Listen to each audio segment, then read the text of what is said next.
અમેરિકાના વિદાય થઈ રહેલા પ્રેસિડેન્ટ જો બાઇડન પોતાના કાર્યકાળના બાકી બચેલા અમુક ગણતરીના દિવસોમાં એક પછી એક મહત્વના નિર્ણયો લઈ રહ્યા છે. બાઇડને તાજેતરમાં જ પોતાના દીકરાને ગન અને ટેક્સ ચોરીના સિરિયસ ક્રાઇમમાં માફી આપી હતી અને હવે તેમણે અલગ અલગ ગુનામાં દોષિત ઠેરવાયેલા તેમજ સજા ભોગવી રહેલા 1500 અમેરિકન સિટીઝન્સને પણ માફ કર્યા છે.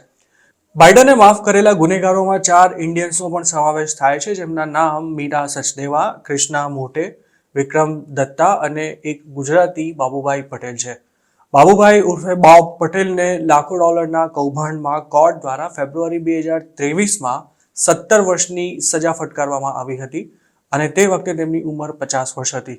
બોબ પટેલ મિશિગનના ડેટ્રોઇટ સિટીમાં 26 ફાર્મસીઝ ધરાવતા હતા, પરંતુ ડોલર કમાવવા ઇલીગલ રસ્તા અપનાવતા તેમણે અમુક ડોક્ટર્સને ફોડીને નકલી દર્દીઓ ઊભા કરી એવી દવાઓનું વેચાણ રેકોર્ડ પર બતાવ્યું હતું કે જેની પેશન્ટ્સને જરૂર જ નહોતી, અથવા તો આ દવાઓ બાબુલાલની ફાર્મસીમાં માત્ર ઓન પેપર જ વહેંચવામાં આવી હતી. બોબ પટેલની 2 ઓગસ્ટ 2011ના રોજ ધરપકડ કરવામાં આવી હતી. આ કૌભાંડમાં બાબુલાલની સાથે સાથે બીજા પણ ઘણા ગુજરાતીઓ સામેલ હતા અને તેની તપાસ કરતી એફબીઆઈએ કુલ 39 લોકોને આરોપી બનાવ્યા હતા. એફબીઆઈના જણાવ્યા અનુસાર 2006 થી 2011 દરમિયાન થયેલા આ ફ્રોડમાં 9 ડોક્ટર્સ અને 2 હોમ હેલ્થ કેર એજન્સીઝ પણ સામેલ હતા અને તેના માસ્ટર માઇન્ડ બાબુ પટેલ હતા. તેમજ તેમનો ભાઈ વિનોદ પટેલ તેમાં મોટાભાગનો વહીવટ સંભાળતો હતો, જેને પણ જુલાઈ 2014માં જ્યુરીએ દોષિત ઠેરવ્યો હતો. આ ફ્રોડમાં જે અન્ય ગુજરાતીઓ પકડાયા હતા તેમાં મેહુલ પટેલ, પ્રદીપ પંડ્યા, મુકેશ ખૂંટ તેમજ અતુલ પટેલના નામો સામેલ હતા. બાબુલાલે જેટલી રકમનો કાંડ કર્યો હતો તેનો આંકડો $60 મિલિયન આસપાસ હતો. તેમણે પોતાના સાગરીતોની મદદથી પોતાની ફાર્મસીમાંથી જે દવાઓ માત્ર ઓન પેપર વેચી હતી તેનાથી ઇન્સ્યોરન્સ કંપનીઝ તેમજ સરકારને લાખો ડોલર્સનો ચૂનો લગાવવામાં આવ્યો હતો. બાબુલાલ પટેલે જે ડોક્ટર્સને ઇન્સ્યોરન્સ ધરાવતા પેશન્ટને દવાઓ લખી આપવા માટે ફોડ્યા હતા તેમને આ કાંડમાં સામેલ થવા માટે સારી એવી રકમ પણ ચૂકવવામાં આવી હતી.